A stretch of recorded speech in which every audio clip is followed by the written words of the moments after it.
přečteme a zahrajeme pohádku o koťátku. Andrej, prosím tě, posaď se už někam tam. Tak, o koťátku, které zapomnělo mňoukat. V jednom domě žilo koťátko, bylo tam veselo. Koťátko si hrálo celé dny ze štěňátky a tak se stalo, že zapomnělo mluvit kočičím způsobem a naučilo se akorát štěkat. Hav, hav, hav. A když jednou dostalo koťátko veliký hlad a chtělo si hospodince říci o mlíčko, nevědělo jak. Hladové koťátko potkalo kravičku. Kráva říká, proč pláčeš, koťátko? Mám veliký hlad, ale zapomnělo jsem, jak si mám hospodyni o jídlo říct, odpovědělo koťátko. Co? To je docela snadné, pravila kráva. Řekni jenom bů, bů, bů. A hned jídlo dostaneš. Ne, plakalo koťátko. Tak koťátko o jídlo neprosí, tak prosí jenom kravičky. A šlo s pláčem až do polí a tam potkalo ovečku. Proč tak naříkáš, koťátko? Ptala se ovečka. Jak nemám plakat, když mám veliký hlad a neumím si o jídlo poprosit? Já umím jen hav, hav, hav, ale tak koťátka přece nemluví.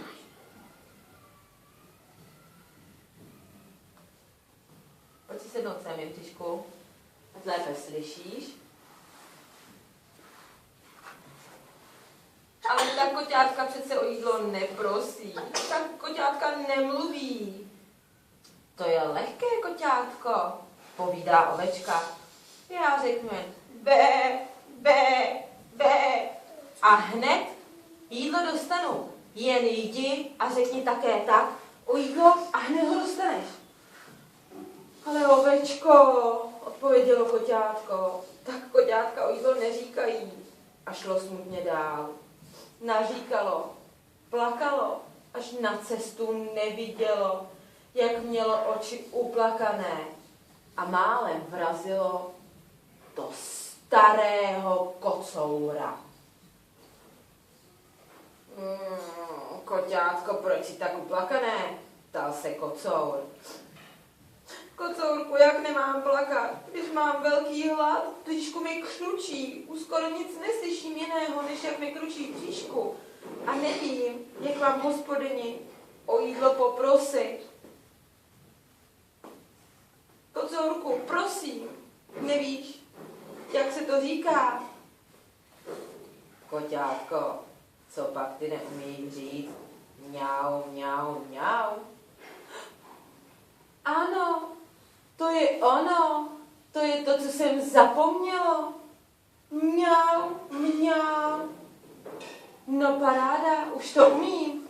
A koťátko utíkalo honem zpátky za stavem a udělalo mňau, mňau, mňau. A hned, jak to hospodyně uslyšela, vzala mlíčko a mističku a dala koťátku.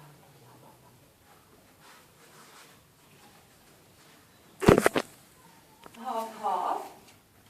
Jak to, že štěkám, když jsem koťátko? Mám hlad. Hav, hav, koníku. Hav, hav. Já jsem malé štěňátko. Teda, koťátko. No, a zapomněla jsem mňoukat. Koníku, jak si řeknou papání?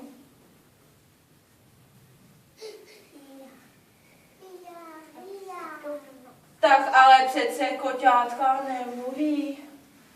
No nic, zkusím to dál. Hav, hav. Hav, hav, hav. Hav, hav. Kozo. Já jsem malé koťátko, ale moc jsem si hrála s pejskama. A zapomněla jsem, jak mluví kočičky. A teď nevím, jak si mám říct o papání. Poradíš mi, kozo?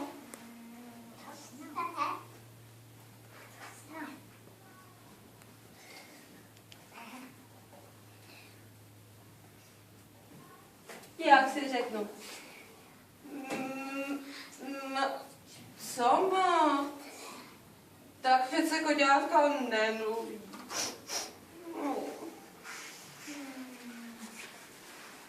Jo.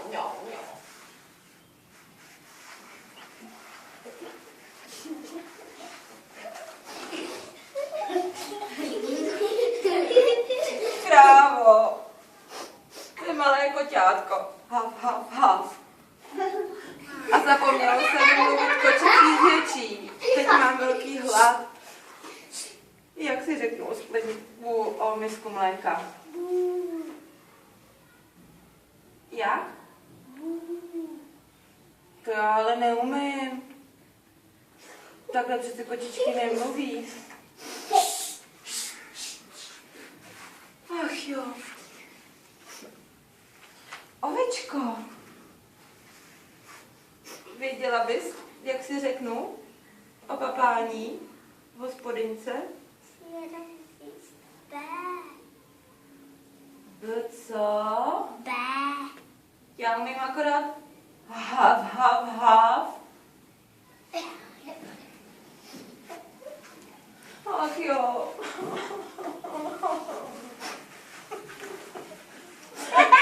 Je to zem zaleklo. Kocoure, jak si mám říct hospodyni o jídlo? Už nic neslyším, přesto jak mi kručí v bříšku. Prosím, kocourku.